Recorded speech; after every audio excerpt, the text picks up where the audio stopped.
తెలంగాణకి సంబంధించి ఇటు హెచ్సియు విషయంలో కూడా ఇటు ప్రభుత్వం ద్వంద్వ వైఖరి ప్రవర్తిస్తోంది. హెచ్సియు విద్యార్థుల విషయంలో ఇటు 400 ఎకరాల భూమిని అన్యక్రాంతంగా లాక్కుంటోందని చెప్పేసి విద్యార్థులు గత కొన్ని రోజుల నుంచి కూడా ఆందోళనలు నిరసనలు చేపడుతున్నప్పటికీ కూడా ఎటువంటి ఒక కొలికి ఈ సమస్య అనేది తీరడం లేదు. ఇంకా అది పెరుగుతూనే ఉంటుంది తప్ప ఒక కొలికి మాత్రం రావడం లేదు.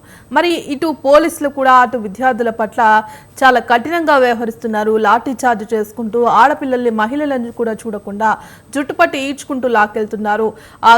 ఇటు హెచ్సి యూనివర్సిటీలో అనేక జంతువులు ఇటు పక్షులు ఉన్నాయి. పర్యావరణాన్ని రక్షించండి, ఈ 400 ఎకరాలు హెచ్సికే ఉంచండి అంటూ కూడా గత కొద్ది రోజులుగా ఈ డిమాండ్ అనేది వినిపిస్తూ ఉంది. దీన్ని ఏ విధంగా చూడొచ్చుంటారు? హైదరాబాద్ యూనివర్సిటీ మంచి చరిత్ర, పెద్ద చరిత్ర కలదు.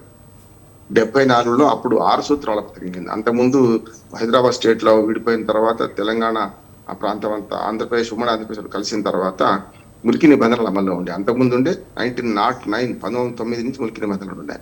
దానికి వ్యతిరేకంగా జై తెలంగాణ ఉద్యమం, తర్వాత జయాంధ్ర ఉద్యమం ఇవన్నీ వచ్చిన తర్వాత జయాంధ్ర ఉద్యమం తర్వాత సమైక్యంగా ఉంచుదామనే ఉద్దేశంతో అప్పటి పాలకులు ఇందిరాగాంధీ ప్రధానమంత్రిగా ఉన్నప్పుడు 6 సూత్రాల పథకం, మురికి నిబంధనలు రద్దు చేసుకుంటూ 6 సూత్రాల పథకం ఒకటి తీసుకొచ్చారు. అందులో స్థానికత గురించి ప్రస్తావించారు.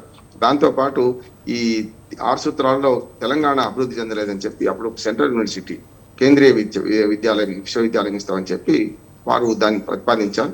మొట్టమొదటిగా మనకు ఈ బంగారు వాకిలి అంటాం, గోల్డెన్ థ్రెషోల్డ్, అద్భుతమైన భవనం ఆపిడ్స్ లో ఉన్నది. ఆపిడ్స్ నాంపల్లి మధ్యన సరోజినీ దేవి గారి సొంత ఇల్లది. ఆమె ప్రభుత్వానికి దానం చేసింది కనుక ఆ ఇంట్లో పెట్టారు మొట్టమొదటి. నేను చాలాసార్లు వెళ్ళేవాడిని ప్రొఫెసర్గా గమనించి. ఆ తర్వాత మెల్లమెల్లగా 2300 ఎకరాల భూమిని ఇందిరాగాంధీ గారి హయాంలోనే 2300 ఎకరాల భూమిని సెంట్రల్ యూనివర్సిటీకి ఇప్పుడున్న ఏదైతే ప్రాంతం ఉందో అక్కడికి తరలించారు. అందులో అద్భుతమైన భవనాలు వచ్చినాయి, మంచి ఎకో సిస్టమ్ వచ్చింది, చాలా బ్రహ్మాండంగా చేసింది. కానీ దానికి ఆ 2300 ఎకరాలకు శాంటిటీ కల్పించి ఒక మీది భూమి అని ఇవ్వకపోవడం ఒకటి. రెండోది మధ్యన 2003లో చంద్రబాబు నాయుడు గారు ఉన్నప్పుడు ఈ భూమిని కొంత అన్యాక్రాంతం చేద్దామని ప్రయత్నం చేసినప్పుడు చాలా తీవ్ర వ్యతిరేకత వచ్చింది. అప్పుడు ఆయన వెనక్కి తగ్గి ఏమన్నాడంటే ఒక 500 ఎకరాల చిల్లర మేము ఇందులో తీసుకుంటాం, మీకు పక్క సర్వే నెంబర్లో 397 ఎకరాలు ఇస్తామన్నారు. యాక్చువల్గా అదే అన్యాయం. 526 ఎకరాలు తీసుకోవడం ఏంది, 397 ఎకరాలు ఇవ్వంటే 100 ఎకరాలు మోసం చేసినట్టే కదా. సరే అప్పటికి ఒప్పుకున్నారు. దాంతో అది సమస్య పోయింది అనుకున్నాం. కానీ ఎవరైతే ఈ 526 ఎకరాలు తీసుకున్నారో పక్కకు, దానిలో అక్రమార్కులు వచ్చి తిష్ట వేసింది. అక్కడ మొదలైన కేసు 10 ఏళ్ళు కాంగ్రెస్ గవర్నమెంట్ ఉంది, 10 ఏళ్ళు టీఆర్ఎస్ గవర్నమెంట్ ఉంది, 20 ఏళ్ళుగా కోర్టులో నాంతుంది. ఇవాళ రేవంత్ రెడ్డి గారు చెప్పినట్టు నేనే అద్భుతంగా సాధించి కోర్టు తీర్పు తీసుకొచ్చిన అంటే తప్పు. అన్ని ప్రభుత్వాలు ప్రభుత్వ భూమిని కొట్లాడినాయి, అఫిడవిట్ వేసినాయి. అది కాంగ్రెస్ కావచ్చు, ఆనాటి రాజశేఖర రెడ్డి గారు ఉన్నారు కదా 10 ఏళ్ళు 6 ఏళ్ళు ముఖ్యమంత్రిగా, తర్వాత రోషయ్య గారు, కిరణ్ కుమార్ రెడ్డి గారు, తర్వాత కేసీఆర్ గారు, ఎవరు వచ్చినా ఈ ప్రభుత్వ భూమి అనే వాదన వినిపించారు. తీవ్రమైన వాదనల తర్వాత 2024లో తీర్పు వచ్చింది. ఈ 400 ఎకరాలు ఈ మనకు ప్రభుత్వ భూమి అని. ప్రభుత్వ భూమి అనగానే ఏం చేస్తున్నారు, దీన్ని అమ్ముకోవడానికి ప్రయత్నం చేస్తున్నారు. తెలంగాణ గవర్నమెంట్ పరిస్థితి ఎట్లా ఉందంటే ఊపర్ షేర్వాణి అందరు పరేషాని, లోపల చిరిగిన పని ఉంటుంది. సితార సినిమా చూశారు కదా భాగ్యశ్రీ గారు, శరత్ బాబు పరిస్థితి. అందుకనే భూములు ఉంటాయి, అన్ని ఉంటాయి, కానీ ఆళ్ళు నోట్ల చేని ఉంటుంది కనుక దీన్ని అమ్ముకోవడానికి ప్రయత్నం చేసినారు. సమస్య ఎక్కడ వస్తుంది? నేనేమంటున్నానంటే పర్యావరణం ఎక్కడిది, అక్కడ జింకలు లేవు, నెమ్మలు లేవని అసెంబ్లీ సాక్షిగా అబద్ధాలు ఆడారు మనకు రేవంత్ రెడ్డి గారు. తప్పు కదా, స్పష్టంగా కనపడుతున్నాయి.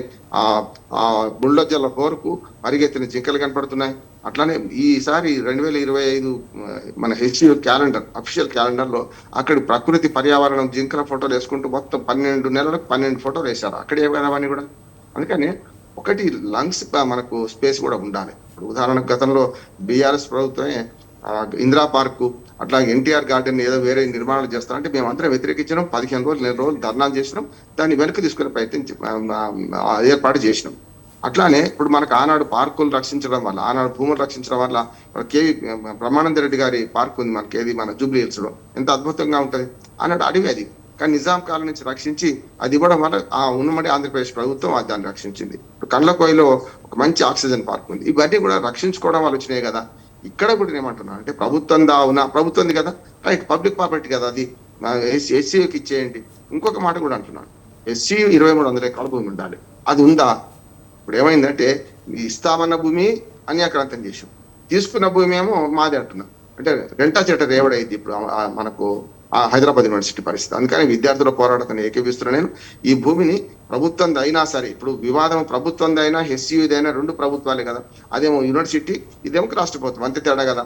కనుక ఇప్పటికే ఉస్మానియా యూనివర్సిటీలో జరిగిన ఘోరం జరగవద్దు. ఉస్మానియాలో 3,000 ఎకరాలు నిజాం అప్పటి 6వ నిజాం సేకరించి అద్భుతమైన యూనివర్సిటీ కడితే ఈ గత పాలకులందరూ కూడా దాన్ని నాశనం చేసి 1900 ఎకరాలు పరిమితం చేశారు. ఇప్పుడు నాకు స్ట్రీట్ నెంబర్ 8 హబ్సిగూడలో ఇట్లున్నది, పక్కనే రవీంద్రనాథ్ కాలనీ. ఇవన్నీ కూడా మెల్లమెల్లగా ఎక్కడి నుంచి వెలిసినాయి?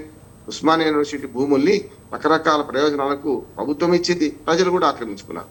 అక్రమార్కులు ఆక్రమించుకున్నారు. చెప్పాలి ప్రజలు అనే దానికంటే అక్రమార్కులు ఆక్రమించుకొని దానిలో ప్లాట్లు చేశారు. ఇప్పుడు దూరదర్శన్ అందులో ఉన్నది, దూరదర్శన్ హోమియోపతి కాలేజ్ అందులోనే ఉన్నది, చాలా ఇతర సంస్థలకు ఇచ్చారు. ఇప్పుడు 1900 ఎకరాలు ఉందా లేదా అనుకుంటున్నారు. కానీ ఆయన నవనీత్ రావు అని ఒక బీసీ దాని చుట్టూ గోడ కట్టడంతో చాలా పెద్ద ఎత్తున ఇబ్బంది, చంపుతామని బెదిరించారు. కానీ ఆయన ఆ ప్రభుత్వాన్ని ఎదిరించి మరి, అక్రమార్కులను ఎదిరించి మరి ఆ యూనివర్సిటీ గోడ కట్టించారు. ఇప్పుడు కూడా నేను ఏమంటున్నాను అంటే సేమ్ అదే ఉదాహరణ తీసుకొని వాళ్ళు 2300 ఎకరాల భూమిని ప్రభుత్వం కొలిచి హద్దులు వేసి వాళ్ళకి ఇవ్వాల్సి ఉన్నది.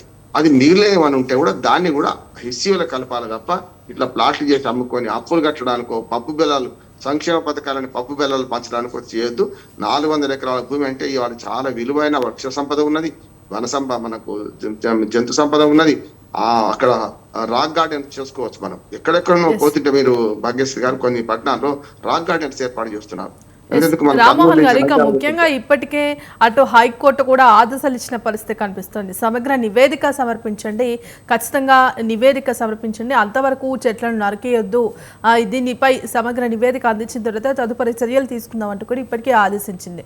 మరోపక్క అప్పటి కేంద్ర ప్రభుత్వం, అంటే అప్పుడు కేంద్రమే హెచ్సికి ఈ 400 ఎకరాల భూమి, అంటే హెచ్సికి ఈ భూమిని ఆస్తిగా ఇచ్చింది. మరి ఇప్పుడెందుకు రాష్ట్ర ప్రభుత్వం దీన్ని ప్రైవేటుకు అప్పగించాలని చూస్తుంది? అంటే ఇది ఒక రాజకీయ కోణంగా చూసుకోవచ్చు అంటారా? ఖచ్చితంగా 2003లో చంద్రబాబు నాయుడు ఏం ఆలోచించుండో ఇవాళ ఈయన కూడా అదే ఆలోచన చేస్తున్నారు అనుకున్నాను స్పష్టంగా. అందుకనే ఈ భూమి అన్యాక్రాంతం కావద్దు, ఎస్సీఏకే ఉండాలి. హైకోర్టు కూడా కొంచెం ఆలస్యం చేసింది అంటున్నాడు. పిటిషన్ బట్టనాడే ఆర్డర్ ఇస్తే సగం భూమి నాశనం అయిపోయింది. 150 ఎకరాలు 200 ఎకరాలు అడవులు నరికేశారు. ఇప్పటికే మొత్తం అంతా తీసేశారు, బుల్డోజర్లు పెట్టి. కనుక యంత్రాలతో యంత్రభూతాలు పాడు చేసినాయి. నేను రెండే డిమాండ్ చేస్తున్నా. ఒకటి, ఈ భూమి ప్రభుత్వం అయినా సరే, మేధావులు కూడా ఏమని చెప్పారు, కానీ నా వారం రోజుల నుంచి ఇదే మాట అంటున్నాను నేను. అది హైదరాబాద్ యూనివర్సిటీకి అప్పచెప్పాలి, దాని చుట్టూ గోడ కట్టాలి, దానికి అవసరమైన సహాయం ప్రభుత్వం చేయాలి. దాన్ని అమ్ముకొని పప్పు బెల్లాలకు లేకపోతే అప్పులు కట్టడానికి మాత్రం వాడుకుంటా అంటే ప్రజలు ఎవరు సహకరించరు, ఎవరు కూడా ఒప్పుకోరు. విద్యార్థుల పోరాటంతో మనం ఏకీభవించాల్సిందే. ఆ భూమి హైదరాబాద్ యూనివర్సిటీకి చెందితే బాగుంటుందని నా ఉద్దేశం.